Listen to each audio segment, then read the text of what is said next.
buonasera a tutti e ben ritrovati al Cesare's Corner. Io come al solito inizio salutando i miei nonni Bruno e Gabriella, zia Vallì, Scandiere e Teresina. Allora, al corner di oggi ci saranno due argomenti speciali che sono il primo, l'ultima opera di Banksy. Ecco, un'altra volta torna Banksy a distanza di solo 2 settimane dall'ultimo corner. Io vi avevo spiegato, no, quel discorso, quel problema legale che lui aveva affrontato proprio 2 o 3 settimane fa, che ora è ancora in corso. Se ne riparlerà se uscirà un nuovo articolo, ci sarà un mio pezzo sul nuovo numero, primo numero di questa nuova rivista per cui scrivo, AV Mag, che sarà in edicola tra i primi di novembre e metà novembre e sarà il numero bimestrale di novembre e dicembre. Ecco, l'argomento di oggi principale è proprio Banksy con l'ultimissima opera di un paio di giorni fa. Secondo pezzo invece, seconda metà, sarà completamente dedicata a una mostra che è stata aperta anche questa un paio di giorni fa ad Abano Terme. Ora io, prima di iniziare con tutto, vi lancio proprio un invito, un appello per il fatto che molti di voi mi hanno scritto come mai io vada a spiegare, a recensire, a proporvi con foto e video principalmente mostre del nord e centro Italia, per il fatto che sono uno, le foto e i video non li faccio fare ad altri, ma vado io in tutte queste mostre, infatti ve ne parlo con lo sguardo, con anche la precisione di uno che la mostra l'ha vista e non l'ha fatta vedere ad amici, colleghi e poi si è fatto inviare il materiale. Quindi ogni settimana andare su e giù per tutta Italia sarebbe veramente impensabile. Allora io vi invito proprio, se trovate, soprattutto nel sud Italia o non so, in Sardegna, Sicilia, Calabria, Puglia, eccetera, delle mostre belle di cui avete modo di fare foto e video, perché a me poi servono quelli, altrimenti voi me la spiegate, me la raccontate magari, vi lascio una mail, mi chiamate, mi scrivete sui social, in 1000 modi si può fare. Ecco che allora ci si può confrontare e io posso riproporre al corner o in un post, in altri modi, la mostra che voi avete visto. Chiaro che mi servono tra foto e video una trentina minimo di elementi.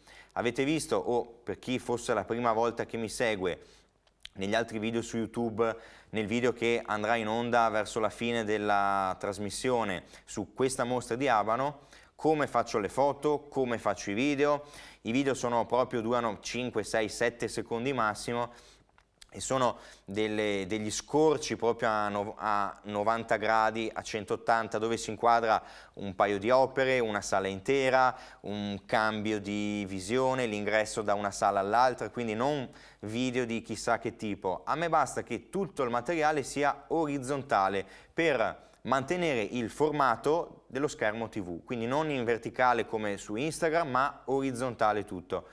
Una volta che il materiale è buono e avete visto anche voi la mostra, quindi sapete un po' com'era l'allestimento, la curatela, punti deboli, punti forti, io poi mi confronto con voi e si può iniziare anche a descrivere la situazione del sud Italia, non solo la mia. Io copro tutte le settimane Veneto, Lombardia, Toscana, un po' di Piemonte, di Trentino, ma più di quello non si può e già faccio anche troppi chilometri. Quindi invito voi a darmi una mano, soprattutto se da qui a non si sa quanto dovessero chiudere di nuovo tutto per il Covid. Io avevo un convegno fissato per il 30 ottobre e 1 di novembre, un convento Lions a Chiusi che è stato già spostato perché era a metà marzo, hanno chiuso tutta una settimana prima, spostato, rimesso per l'1 di novembre, riannullato per i casi che crescono troppo. Quindi io vi invito, finché ci sono le mostre, andateci, inviatemi tutto che io poi ne parlo e copro anche un po' di corner, perché altrimenti anche io finisco gli argomenti. Allora, Entrando proprio nel corner di oggi, ultima opera di Banksy, io chiedo subito alla regia di mandarlo in onda. Sul post Instagram di Banksy, che ormai lo sappiamo bene, è il modo che lui utilizza per rivendicare tutte le sue opere in pubblico, ecco che lui ha scelto di far cosa? Non di proporci un video, ma un paio di foto, che allora io mando proprio una di fila all'altra, andata e ritorno, in maniera tale che vediate come non ci siano strumenti al di sopra o in più rispetto a queste due foto per spiegare l'opera. Quindi ecco, rientrando in studio, che dire di quest'opera? Allora, innanzitutto si trova a Nottingham, elemento che non è stato spiegato dall'artista perché sul post non c'è scritto nulla, non ci sono riferimenti troppo precisi a una situazione. Chiaro che forse o qualcuno l'ha trovata dal vivo, l'ha riconosciuta, o qualcuno conosceva quel luogo, quella via. Insomma, è stata rintracciata che si trova a Nottingham e che ecco, io poi mi sono letto, c'erano già una quantità di commenti, di like incredibile. Banksy ha un profilo da 10 milioni di follower, è il profilo d'artista più grande al mondo. Il secondo più forte ha una cosa tipo un quarto dei suoi follower, quindi è in assoluto l'unico che riesca con un'opera a fare il giro del mondo nell'arco di un'ora massimo. Ecco, che dire allora? Il soggetto raffigura una ragazzina che gioca con una ruota di bicicletta con un copertone come se fosse un lula hop, quindi ecco che muove le anche, si fa girare intorno questo tondo di gomma e di fianco c'è una bici reale, fisica, vera, che si trova agganciata a un palo della luce ed ecco che gli manca una ruota, quindi si può supporre che la ragazzina abbia preso quella gomma proprio dalla ruota che manca alla bici.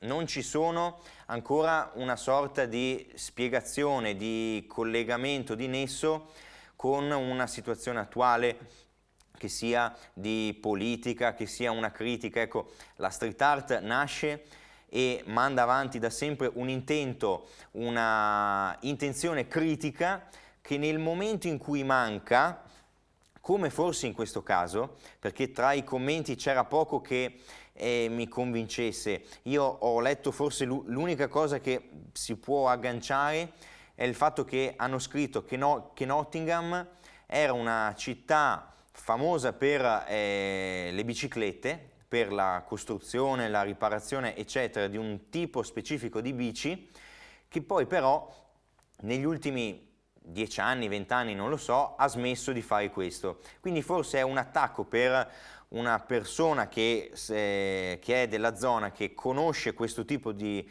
situazione, può andare a trovare una critica a magari un'imprenditoria che ha lasciato tutto nel vuoto, che non sono più andati avanti con un tipo di imprenditoria che si basa sulla vendita di biciclette.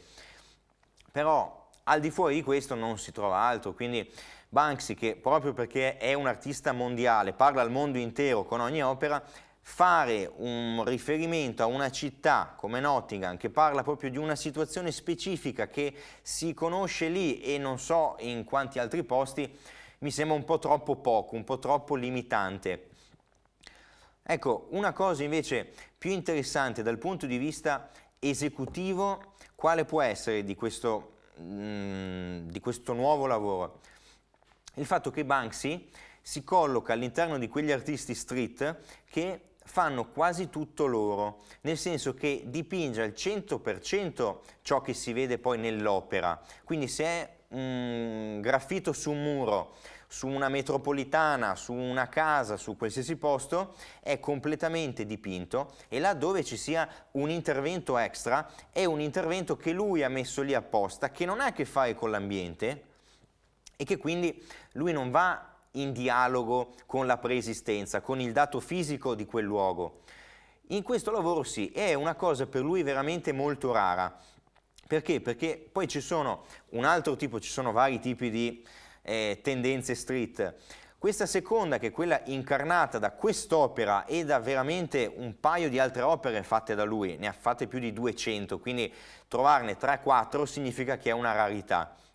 Non significa che io stia difendendo l'opera, ma vi pongo l'accento su una nota che è un po' strana rispetto al solito per lui. Ecco, il fatto di dire sfrutto un palo, sfrutto una bici, che poi l'ha messa lui o no questa bici? Non si sa. Ha tolto lui o no la ruota? Non si sa. In ogni caso però questo fatto che ci sia un'opera fisica vera, che è proprio il palo e la bici, e una parte dipinta che diventa una sorta di trompe-l'œil, no? Che quindi confonde l'osservatore su cosa sia fisico e che cosa sia illusione artistica. Ecco, quali sono l'aspetto secondario a questo? Tutte le altre opere, abbiamo visto due settimane fa The Flower Launcher, no? Il fatto che l'opera, siccome è completamente dipinta, si può poi mettere su tela, mettere su carta, esporre in una galleria, mettere all'asta, in una mostra, mille altre cose. Si può digitalizzare e trasformare in una cartolina, come il caso proprio di quello screzio legale che c'è stato. Si può trasformare in un'immagine che viene riproposta sul quaderno, sull'ombrellino, sulla maglietta, eccetera. Ma se un'opera è sia fisica sia dipinta, come si fa a riproporre l'opera? Allora si fa una foto. Insomma, la foto non vi restituisce la differenza tra ciò che è vero e ciò che è illusorio, quindi si perde questa cosa. Si può esporre un'opera come questa e insomma in uno spazio, in un museo, in una fondazione, andrebbe messo il palo con la bici vera e propria e messo su una tela o su un muro il dipinto. Ecco che non è proprio facile, quindi si può dire, come io stesso ho scritto, che è un'opera banalissima, scarsa, dove non c'è un intento critico solido che quindi garantisca anche un attacco diretto, preciso e soprattutto una base vera su cui un'opera si può ergere. In questo caso l'opera quindi è priva di qualsiasi fondamento, però c'è questo gioco, no, tra fisicità e l'illusorio. Allora io vi dico, è da riflettere proprio sul fatto che nel momento in cui si va a operare, non so, mi invento, mettiamo che domani la bici sparisca, perché uno la ruba, la mette all'asta, mille cose, la spacca, eccetera. L'opera c'è ancora o non c'è più? Quindi io non vi parlo dell'opera dipinta, non è un discorso di se vado col colore e chiamo l'imbianchino che dipinge sopra l'opera, no, se anche solo io attacco la bici o il palo, l'opera resta o non resta? E già qua è un discorso molto diverso rispetto al solito. Se la espongo, come la espongo? Col palo e la bici oppure no? Se vendo l'opera, come la vendo? Col palo e la bici oppure no? Se faccio la foto e la metto su una maglia, faccio la foto solo al dipinto o a tutta la scena confondendo le due cose? È molto strano un discorso di questo tipo. Vi ripropongo un paio di cose. Il signor Roberto su Facebook è intervenuto giustamente dicendo, come vi ho detto io, che se non si fa critica forte si perde di efficacia, e su questo siamo d'accordissimo, io ve l'ho già detto varie volte, sempre su Banksy nei corner scorsi. Un'altra cosa è proprio il fatto che lui abbia aumentato a dismisura la frequenza di opere nel breve tempo, cioè fino a 2 anni fa c'era un'opera ogni 3 mesi, 4 mesi, 2 opere l'anno, 3 opere, 4, ora è un'opera al mese. Cioè voi da inizio Covid trovate, se non sbaglio, 5 o 6 opere, si parla di 7-8 mesi, 5 opere, sono troppe opere. Qual è il rischio? La ripetitività sicuramente, e sul discorso del problema che sta nascendo con la cultura afroamericana in America, ecco, lui ha fatto 2 o 3 opere sullo stesso tema ritornando a distanza ravvicinata e la cosa sembrava un po' troppo gonfiata, avrebbe fatto meglio a fare un'opera sola, efficace, punto, senza ritornare troppe volte. Stessa cosa su altri temi, sul Covid, 2 opere subito. Quindi ecco, forse il fatto di avere troppi seguaci, troppa fama, troppo tutto, crea un'aspettativa tale per cui poi lui si senta obbligato a iperprodurre e perdere di efficacia, di novità, di ogni cosa. Quindi forse sarebbe meglio che ritornasse a fare un po' meno e spingere sulla qualità delle opere fatte. Un'altra cosa che mi è stata proposta, o meglio, un dubbio che è nato in uno di voi, è stato il fatto di chiedermi: ma come si fa a dire quest'opera è buona? Solo perché il profilo Instagram di Banksy va a rivendicare l'opera? Eh sì che è questo, ma per quale motivo? Non tanto perché sia una cosa valida, io sono il primo a dire che essendo una cosa nuova, mai stata provata prima, non si sa da qui a 10 anni come sarà il discorso. Abbiamo già visto a distanza di poco tempo tutti i rischi legali in cui si trova lui adesso, quindi forse è un sistema che ha dei pro ma anche tanti contro. Il punto qual è?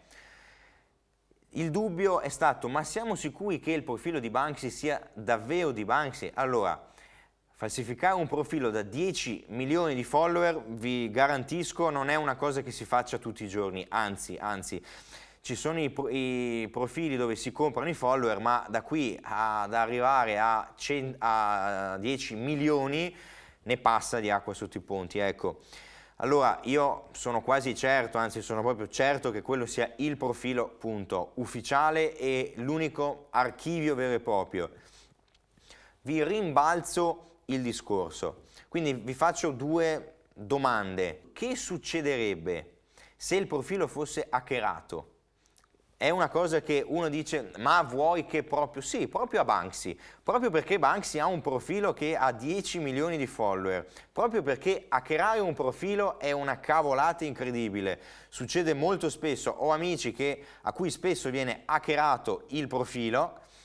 Ecco, se succedesse a Banksy, no, e l'hacker eliminasse il profilo, è lì che si fa?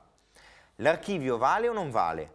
Le opere sono ancora buone o non sono buone? Vanno avanti a vivere perché qualcuno ha ricondiviso i post, quindi in un certo senso nell'etere ancora continua a girare il post, oppure perché è morta la fonte ufficiale, allora tutte le opere di Banksy a tappeto non valgono più.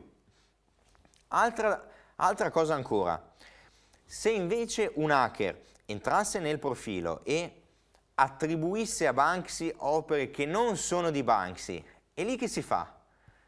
Sono buone? Non sono buone? In teoria sì, perché se basta questo, allora se l'hacker poi lo va a fare, non ci si possono fare altre domande. Allora, vi rendete conto da un lato della genialità di questo sistema, perché è nuovo, è veloce, è fresco, attacca la fascia giovane, è l'unico artista che i giovani insieme a Catalan abbiano presente chi sia, ma dall'altro lato la fragilità anche di un sistema che non è fatto di critica, non è fatto di istituzioni, non è fatto di testi critici, cataloghi, mostre eccetera, perché sono tutte non autorizzate. Ecco, io vi pongo questi dubbi perché credo che siano utili per chiunque, anche perché ne sono nati, vi dico ne sono nati, vedo artisti che mi hanno scritto per dirmi: ma sai che ho fatto anch'io come Banksy e al posto di fare l'archivio, che costa un sacco di soldi, stampa il foglio, non stampa il foglio, fai un archivio fisico eccetera, ingombra spazio, si sono messi a fare la stessa cosa su Instagram piuttosto che su altri social. Ecco, rendetevi conto dei contro che esistono. Ora, finendo con Banksy, andiamo al secondo discorso, che invece, allora, questa mostra che si intitola 600-900 da Magnasco a Fontana, dialogo tra 2 collezioni. Io qua ho il testo critico, però è un testo che mi hanno omaggiato perché sono stato proprio alla vernice stampa Quindi ecco, ho visto il primo giorno tutto con la guida, con una figura che poi mi ha spiegato l'intera mostra, e dico allora, è una mostra ad Abano Terme. Io ci vivo, ma non sono uno di quelli che difende il luogo dove è nato solo perché deve ostentare un campanilismo che non esiste proprio. Ecco, Abano non ha mai fatto nulla per la cultura e la cultura non farà mai nulla per Abano, di questo ne sono certo. Ciò non toglie che dall'anno scorso il Museo Villa Bassi Ratgeb di Abano ha istituito questo nuovo centro dove hanno fatto come prima mostra Yves Arnold. Io c'ero stato, avevo fatto un corner ancora con Faccenda, una cosa tipo settembre-ottobre, giù di lì, e vi avevo detto una mostra che io ho giudicato oscena. Oscena non per le intenzioni, perché erano ottime, ma era stata realizzata oggettivamente male. Che significa che non avevo chissà quale aspettativa da questa nuova mostra, invece è stata molto molto molto buona. Ho visto un salto in avanti incredibile, perché ecco, è stato scelto di creare, già nel titolo, un dialogo tra due collezioni. Una, la collezione di Villa Bassi Ratgeb, che è 600, 700 e 800, con la collezione Merlini di Busto Arsizio, che invece è tutto il Novecento fino anche ai giorni nostri. Ci sono delle opere 2020-2019, quindi è una collezione che va ancora avanti ad ampliarsi. Ecco, il gioco qual è stato? È stato un gioco che si fa spesso. Io vi avevo presentato quella mostra a Palazzo Maffei quando era stato aperto proprio per la prima volta a febbraio. Un posto magnifico, andateci a Verona, è fantastico, è veramente fantastico. C'è una sinergia tra l'antico e il nuovo, creata con una armonia fuori dal mondo. Io non ho mai visto una cosa allestita meglio di questa. Vi dico, qui l'intenzione era fare una cosa simile, con altre opere, un altro stile, un'altra sede. La cosa diversa qual è stata però? È stato il fatto che le opere erano molto diverse, lo spazio espositivo non ha consentito fino a un certo punto di creare un discorso simile. C'erano dei limiti, per fortuna pochi, molto meno rispetto a Yves Arnold. Allora, che dire? Sicuramente questo gioco è un gioco abbastanza bello, questo no, mettere l'opera del 600 e di fianco un Manzoni, è bello, c'è poco da fare. Il punto qual è? Che là dove si cerchi il contrasto capriccioso, che quindi vuole spettacolarizzare proprio una distanza temporale e nulla va a dire di per sé, a che serve questa cosa? È bello perché è bellissimo. In mostra, per quanto la curatrice stessa abbia chiarito la volontà di non creare dei confronti capricciosi, poi in alcuni casi c'è, secondo me li ha fatti, c'è una foto che tra poco vedrete di una sala splendida dove c'è proprio un'opera di Crippa, un sughero di Crippa, con sotto un mobile antico. Ecco, il confronto che è cromatico, chiaramente, sta benissimo. Cioè io vorrei avere quel quadro e quel mobile, perché insieme si chiamano. Una distanza di, non so, il mobile sarà del 700, 600, il quadro è del 900, ecco, si accorciano 200 anni e stanno meravigliosamente insieme. Il punto qual è? È sufficiente questo per creare una liaison tra il nuovo e il meno nuovo? Non può essere solo questo. Allora io dico, andare a spettacolarizzare un confronto significa spesso svuotarlo di contenuti e questo non ci dice nulla, perché sono il primo che dice che è bellissimo mettere un taglio di fontana rosso di fianco a un mobile antico e a un busto classico, ma di che parla? Non parla di niente se non si va a cercare un confronto.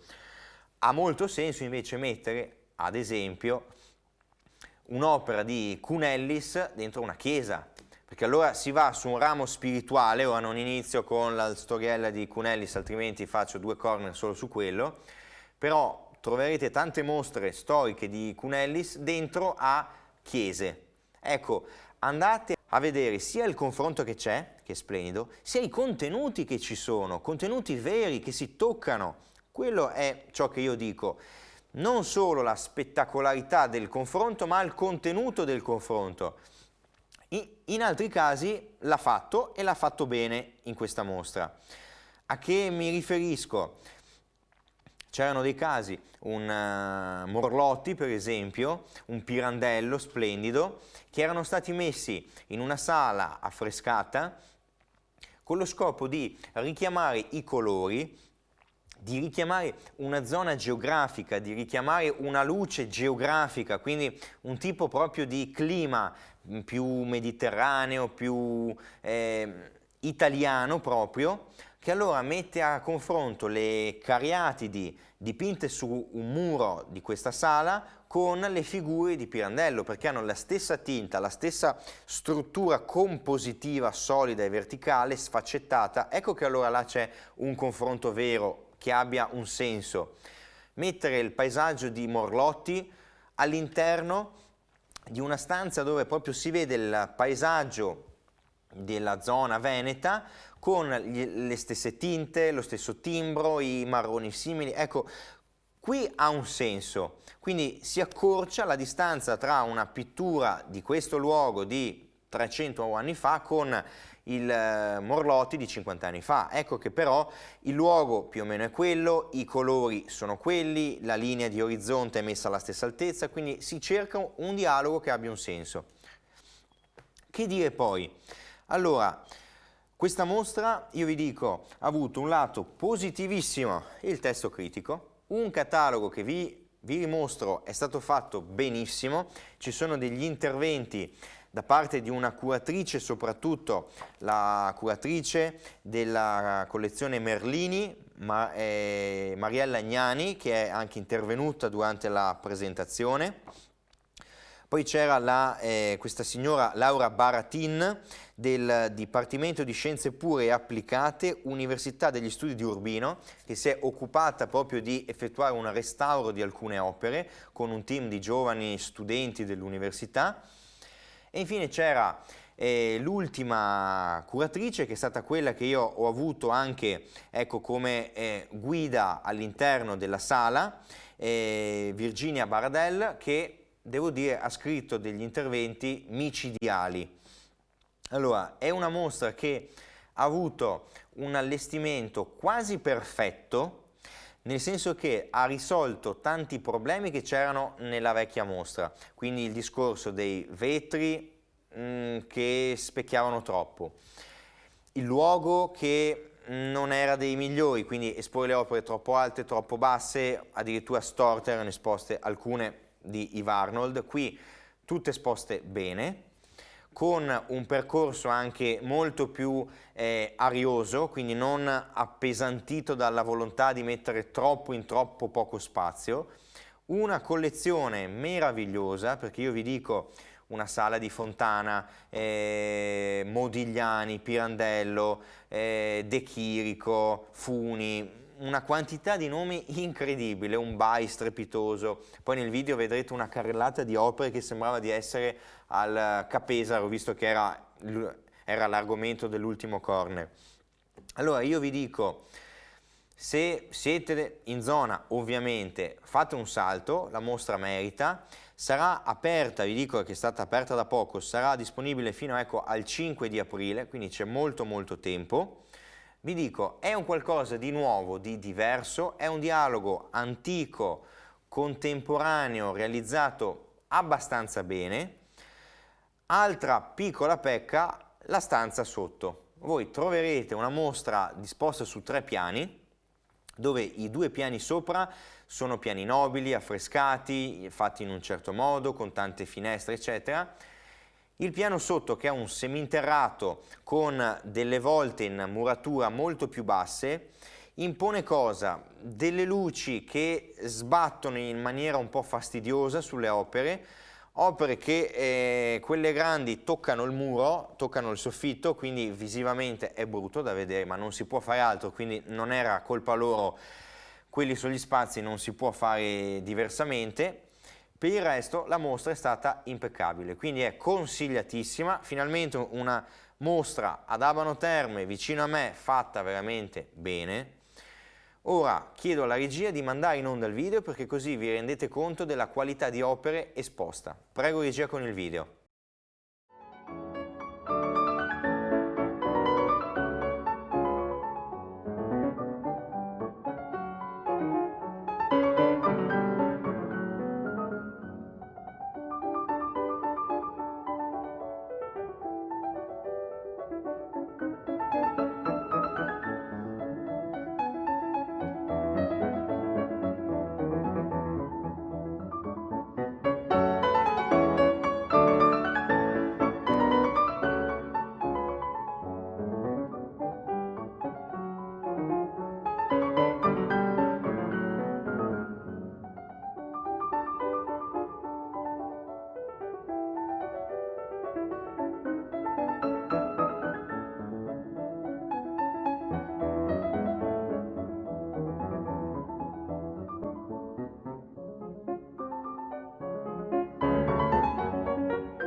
rieccoci in studio. Avete visto una sequenza di opere molto molto affascinante, ecco. Allora, io chiudo anche questo corner, siamo alla fine, ho sforato di un filino. Vi anticipo che se non ci sarà per l'ennesima volta Riccardo Guarneri la prossima settimana, gli argomenti saranno la mostra di Van Gogh a Padova, aperta proprio da una settimana o due, e qui si salvi chi può, ecco, vi dico solo si salvi chi può, perché la mostra l'ho vista e non vedo l'ora di sfogarmi, perché ho bisogno di sfogarmi su questa mostra, non di togliermi il sassolino dalla scarpa, ma veramente di imprecare in diretta. Ecco, vi anticipo solo questo. Secondo argomento sarà la mostra di Trisha Baga all'Hangar Bicocca a Milano. Quindi ecco, sapete già il focus, vi invito, seguitemi, andate su YouTube, eccetera. Siamo alla fine, quindi io vi ringrazio, vi saluto, buona serata e alla prossima.